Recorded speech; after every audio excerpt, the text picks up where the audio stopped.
Hello hello आप सभी लोगों को अविनाश मिश्रा का बहुत बहुत नमस्कार। स्वागत है जी आप सभी लोगों का हमारे आज के इस क्लास में। आज के इस क्लास में हम लोग सीखेंगे कि जब देश में मुद्रास्फीति यानी कि महंगाई, जब हमारे देश में महंगाई बढ़ जाता है तो उसका नियंत्रण कैसे किया जाता है, उसका कंट्रोल कैसे किया जाता है, उसका रेगुलेशन कैसे किया जाता है। दो विधियां होती है करने का, एक होता है राजकोषीय नीति और दूसरा नीति मौद्रिक नीति, फिस्कल पॉलिसी, मॉनेटरी पॉलिसी। आज के इस वीडियो में हम लोग फिस्कल पॉलिसी या राजकोषीय नीति के बारे में सारी बातें पढ़ेंगे। कितनी बातें पढ़ेंगे? सारी बातें पढ़ेंगे, कोई भी चीज नहीं छूटेगा। आज मैं आप लोगों को सिखा दूंगा कि जब विदेश में महंगाई बढ़ता है तो राजकोषीय नीति के माध्यम से कैसे सरकार कंट्रोल करती है मुद्रास्फीति को। तो चलिए शुरू करते हैं हमारा राजकोषीय नीति। राजकोषीय नीति है,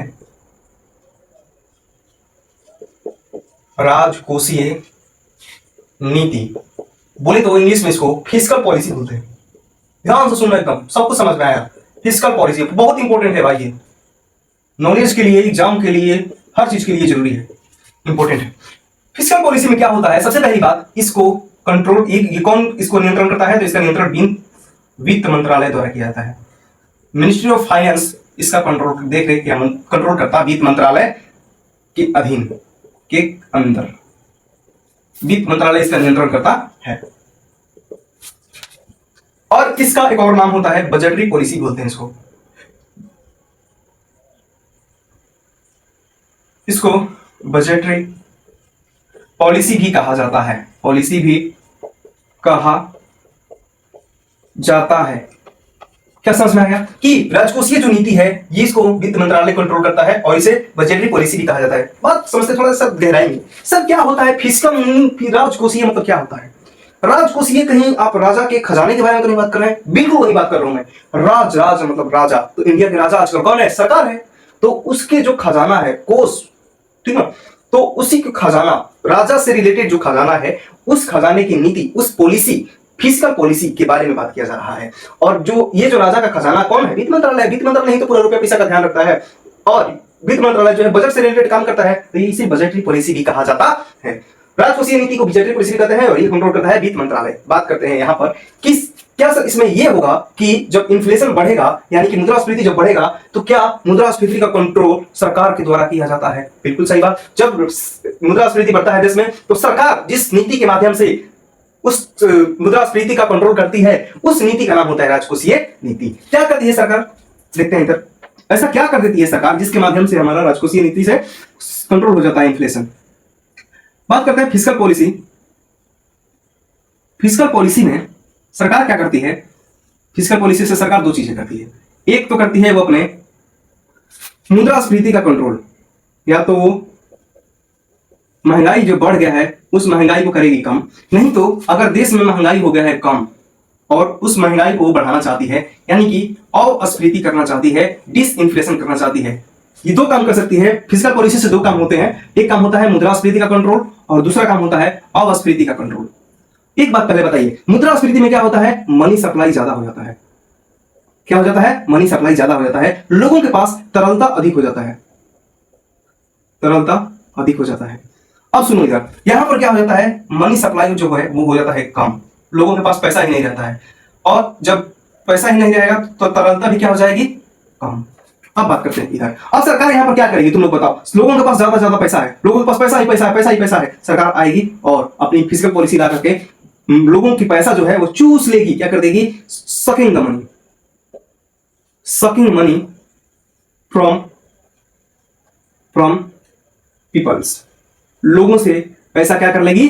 चूस लेगी। और इसमें क्या करेगी? यहां पर इंजेक्ट करेगी मनी। मतलब लोगों के पास पैसा ही नहीं है भाई, एकदम देश में पैसा ही पैसा नहीं है, किसी के पास पैसा नहीं है, तो क्या करेगी? ये कुछ पैसा इंजेक्ट करेगी, इंजेक्टिंग मनी। यहां पर कुछ पैसे ये क्या करती है? इंजेक्ट करती है, मतलब मार्केट में कुछ पैसे छोड़ती है, यहां से मार्केट से पैसा उठाती है। समझ में आ गया क्या? और अगर ये काम करेगी, सकिंग ऑफ द मनी, जब मैं चूस लेगी पैसा, तो यहां से मनी सप्लाई जो होगा क्या हो जाएगा? कम। मनी सप्लाई मार्केट में ज्यादा था, मनी सप्लाई को कम की है। कैसे की है? Sucking of the money. और यहां से क्या करेगी? मनी सप्लाई कम था, ऑलरेडी मनी सप्लाई कम था, तो यहां पर कुछ पैसा डाल रही है जिससे मनी सप्लाई क्या हो जाएगा? बढ़ जाएगा। तो वो अब समझ में आ गया कि मुद्रास्फीति में क्या करती है और अस्फीति में क्या करती है। अब बात करते हैं कि सर कौन कौन सा वो काम है जिसके माध्यम से ये मनी सप्लाई को कम कर देती है, या कौन कौन सा ऐसा काम करती है जिससे ये सकिंग ऑफ द मनी कर लेती है। पहली बात सुनो, अपना जो व्यय है, सरकारी अपना व्यय, मतलब जो पैसे वो खर्चा करती थी, खर्चा करने का मतलब कुछ लोगों को वो ज्यादा सैलरी दे देती थी, कुछ लोगों को वो स्कॉलरशिप दे देती थी, कुछ लोगों को पेंशन दे देती थी, और जो वो कुछ रोड्स बना देती थी, बिल्डिंग्स बना देती थी, हॉस्पिटल्स बना देती थी। ये थे सरकार के खर्चे, जो अपना सरकार कहां कहां पैसा खर्चा करता था। अब सरकार इतना पैसा खर्चा कर दिया है कि लोगों के पास पैसा ही पैसा आ गया है। लोग तो उस पैसे को वो करेगी कम, और कैसे कम करेगी? अपना जो व्यय है, अपना जो खर्च है, उस खर्च को करेगी कम। करेगी कि भाई साहब अब मैं खर्च करना बंद कर दिया, पेंशन देना बंद कर दिया, आप लोगों का जो हाई सैलरी था वो मैं कम करता हूं, रोड सोर्स नहीं बनवाऊंगा। यानी कि अपना जो व्यय है सरकार करेगी कम, पहला काम। और जब सरकार व्यय कम करेगी, अपना कम परसेंट मतलब पैसा कम खर्च करेगी, तो आप लोग स्वयं बताइए, मनी सप्लाई यहां से क्या हो जाएगा? मार्केट में कम हो जाएगा।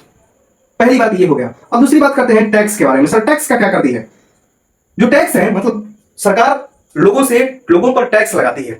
तो सरकार जब देखेगी कि लोगों के पास पैसा ही पैसा है, तो ये अपने टैक्स रेट्स को बढ़ाएगी। क्या करेगी? बढ़ाएगी। पहले 1 लाख पर कि सरकार 10,000 रुपया लेती थी सब टैक्स के रूप में, अब करेगी उसको दोगुना, करेगी कि अब तुम लोगों से 1 लाख के बदले 20,000 रुपए ले लिया जाएगा। तो पहले 10,000 आता था, अब 20,000 आ रहा है। मतलब कि ज्यादा पैसा मार्केट से छीन लेगी सरकार, सकिंग कर रही है मनी की, यानी कि टैक्स रेट्स को क्या कर रही है? बढ़ा रही है। और जब सरकार टैक्स रेट्स को बढ़ाएगी तो क्या होगा? मनी सप्लाई कम होगा, मनी सप्लाई कम होगा। अल्टीमेट हमारा गोल क्या है? सरकार का गोल क्या है? मनी सप्लाई को कम करना। दोनों काम करके मनी सप्लाई को कम कर दी है। एक व्यय अपना कम करके, खर्चा पानी घटा करके, और आराम से अपना मनी सप्लाई कम कर दी है, और टैक्स को बढ़ा करके मनी सप्लाई भी कम कर दी है। अब करते हैं आगे। एक टर्म आता है, आराम से सुनना, विनिवेश। विनिवेश शब्द ये जो है बहुत इंपॉर्टेंट शब्द है, इसको बोलते हैं डिसइन्वेस्टमेंट। डिसइन्वेस्टमेंट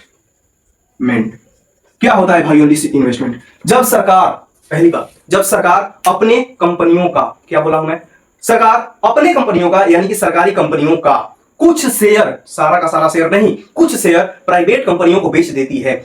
फिर से बोल रहा हूं, जब सरकार अपनी सरकारी कंपनियों का कुछ शेयर प्राइवेट कंपनियों को बेच देती है, तो इस टर्म को इकोनॉमिक्स लैंग्वेज में विनिवेश या डिसइन्वेस्टमेंट कहा जाता है। अब सुनना, मेरे पास मैं एक सरकार हूं, मैं अपना जो कंपनी है एक किसी को बेच रहा हूं, तो जब मैं अपना कंपनी उसको बेचूंगा तो उससे मैं लूंगा पैसा।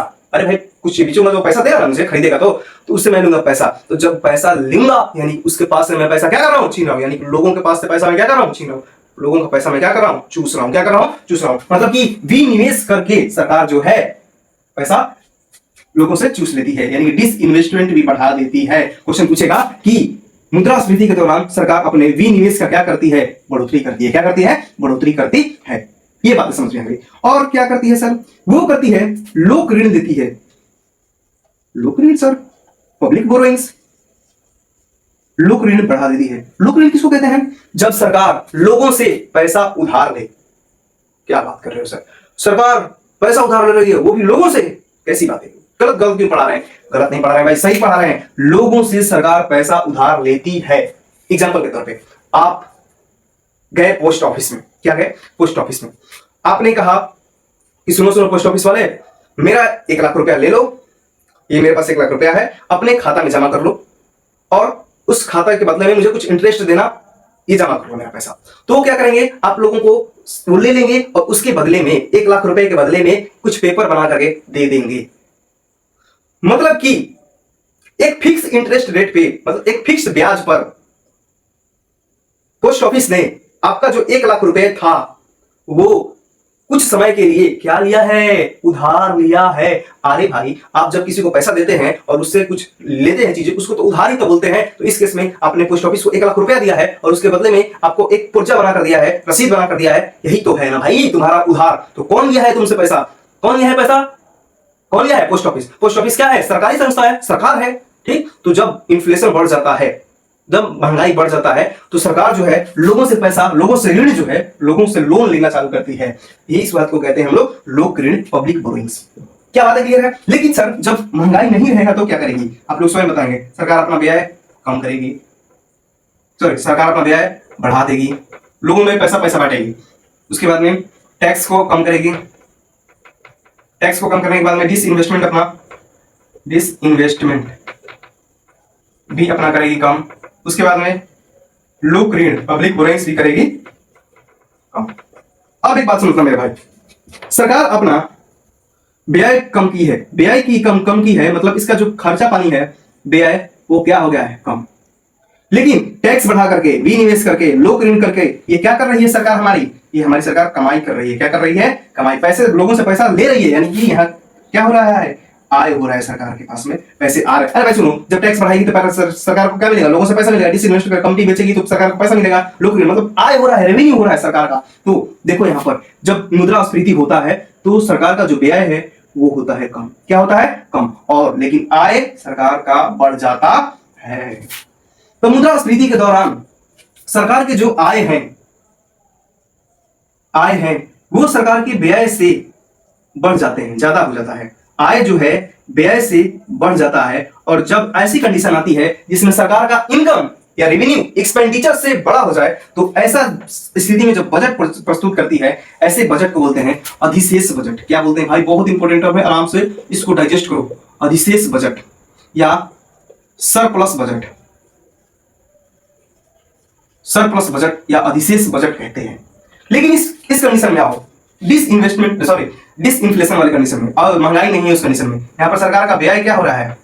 इसमें सरकार का व्यय ज्यादा हो रहा है और यहाँ से आय क्या हो रहा है? कम हो रहा है। तो ऐसा कंडीशन जिसमें सरकार का आय कम हो और व्यय ज्यादा हो, तो जब मतलब कि आय कम हो गया, व्यय ज्यादा हो गया, मतलब मैं पैसा कम कमा रहा हूँ, उड़ा ज्यादा रहा हूँ, यानी कि मुझे होगा घाटा। क्या होगा? मुझे घाटा। तो जब ऐसा होता है स्थिति, तो सरकार घाटे का बजट प्रस्तुत करती है।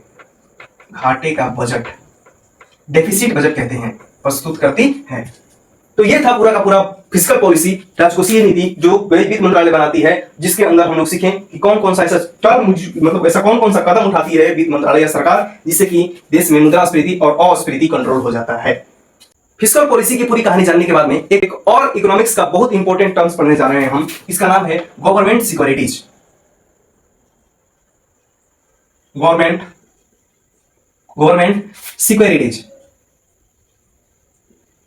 गवर्नमेंट सिक्योरिटीज, शॉर्ट फॉर्म में इसको जी सैक बोलते हैं। G for government and sec for securities. Hindi में बात करें तो इसको बोलते हैं सरकारी प्रतिभूतियां।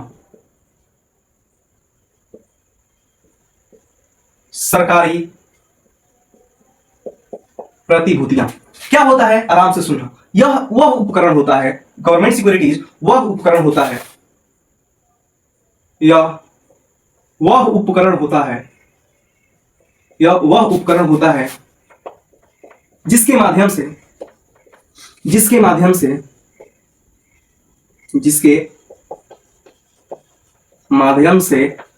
सरकार लोगों से ऋण लेती है। वाह! कौन ऋण लेता है? सरकार। किससे? लोगों से। वाह सरकार, वाह! मतलब कि सरकार के पास पैसा कम है और वो क्या करेगी? लोगों के पास पैसा ज्यादा है और वहां से वो पैसा खींचना चाहेगी, और सरकार क्या करती है? लोन लेती है। किससे? लोगों से। और किस आधार पर लेती है? तो उसके बदले में एक जी सैक, गवर्नमेंट सिक्योरिटीज के बदले में सरकार, इसके आधार पर, गवर्नमेंट सिक्योरिटीज के आधार पर सरकार लोगों से ऋण देती है। सर बात करते हैं क्या होता है गवर्नमेंट सिक्योरिटीज। गवर्नमेंट सिक्योरिटीज दो तरीके की होती है।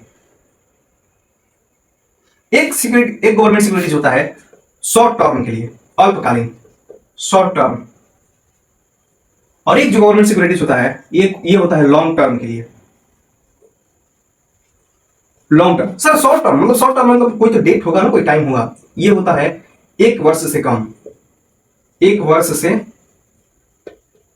कम अवधि के लिए, और ये होता है लॉन्ग टर्म, 1 वर्ष से अधिक अवधि के लिए, मोर देन 1 ईयर, 1 वर्ष से अधिक अवधि के लिए हमारा जो है गवर्नमेंट सिक्योरिटीज होता है। सर शॉर्ट टर्म वाले का एक एग्जांपल बता दीजिए। इसका एग्जांपल होता है टी बिल, ट्रेजरी बिल बोलते हैं, ट्रेजरी बिल, या इसी को हम लोग टी बिल्स बोलते हैं। ट्रेजरी बिल्स या टी बिल्स एग्जांपल होता है। लॉन्ग टर्म में हम लोग पढ़ते हैं गवर्नमेंट सिक्योरिटीज के बारे में, गवर्नमेंट बॉन्ड्स के बारे में। गवर्नमेंट बॉन्ड्स कौन सा होता है? Government bonds, NSC, KBP, ATC, ये सारे जो हैं गवर्नमेंट बॉन्ड्स के एग्जांपल होते हैं। गवर्नमेंट सिक्योरिटीज का मैं एक एग्जांपल से आप लोगों को कॉन्सेप्ट क्लियर करना चाहूंगा। मेरे पास मान लीजिए कि 1 लाख रुपए हो गया, और मैं उस 1 लाख रुपए को उठा करके जाऊंगा पोस्ट ऑफिस के पास, और उस पोस्ट ऑफिस वाले से कहूंगा कि ऐ पोस्ट ऑफिस वाले भैया, मेरा जो ये पैसा है वो 2 वर्षों के लिए वो कह रहा हूं, 1 वर्ष से ज्यादा टाइम है, मतलब लॉन्ग टर्म में आ रहा है। किस में आ रहा है? लॉन्ग टर्म में। 2 वर्षों के लिए मेरा ये जो पैसा है जमा कर लीजिए अपने खाते में। तो वो बोलेंगे कि ठीक है, मैं आप लोग आपका पैसा जमा कर लेता हूं 2 वर्षों के लिए, फलाना फलाना फलाना इंटरेस्ट ब्याज दर पे 7.05 ब्याज दर पे मैं आपका पैसा 2 वर्षों के लिए जमा कर रहा हूं। तो मैं बोला ठीक है, आप पैसा तो जमा कर रहे हैं, इंटरेस्ट भी ठीक दे रहे हैं, लेकिन मैं जब 2 वर्षों के बाद आऊंगा तो किस बिहेव पर मैं आप लोगों को, मुझे क्या वो रसीद मिला है जिस बिहेव पे मैं कहूंगा कि नहीं मैं 2 साल पहले आपको पैसा दिया था, उसका कोई सबूत तो होना चाहिए ना। तो उस सबूत के लिए वो जो है पोस्ट ऑफिस वाले भाई साहब वो हमें एक पेपर बना कर देंगे और उस पेपर पे लिखेंगे कि मैंने फलाना आदमी से 1 लाख रुपया आज 2 वर्षों के लिए फलाना ब्याज दर पे लिया है, जिसको मैं 2 साल के बाद में वापस करूंगा विथ द इंटरेस्ट। मतलब समझना आराम से कि बैंक वाले जो हैं, बैंक वाले मुझसे पैसा, पोस्ट ऑफिस वाले जो हैं मुझसे पैसा ले रहे हैं उधार, 1 लाख रुपया मुझसे लिए हैं उधार, इतने कुछ इंटरेस्ट पे, कुछ ब्याज दर पे, और वो करेंगे कुछ समय बाद मुझे वापस, और बदले में मुझे क्या दिया है, एक छोटा सा पेपर। तो वो जो पेपर है उन्हीं का नाम होता है गवर्नमेंट सिक्योरिटीज। बोलो क्लियर है? गवर्नमेंट सिक्योरिटीज क्या होता है, मतलब कि मेरे जो सरकार जो लोन लेती है लोगों से जो पैसा लोन लेती है, उसके बदले में जो वो चीज देती है, कागज का छोटा सा टुकड़ा देती है, उस कागज के उस छोटे टुकड़े को गवर्नमेंट सिक्योरिटीज बोलते हैं, सरकारी प्रतिभूतियां बोलते हैं। समझ में आ गया क्या? और ये जो सरकारी प्रतिभूतियां होती है, शॉर्ट टर्म में टी बिल्स होती हैं और लॉन्ग टर्म में हमारे गवर्नमेंट बॉन्ड्स कहते हैं उसको। आई होप आप लोगों को गवर्नमेंट सिक्योरिटीज का कॉन्सेप्ट एकदम दिल दिमाग में बैठ गया होगा। अगर आप गवर्नमेंट सिक्योरिटीज समझ गए, सीख गए और आप लोगों के दिमाग में ये चीज बैठ गया है, तो प्लीज एक बार चैनल को सब्सक्राइब कीजिए और इस वीडियो को लाइक कीजिए, शेयर कीजिए, कमेंट कीजिए। Thank you so much, have a nice day and God bless you. मिलते हैं नेक्स्ट वीडियो में।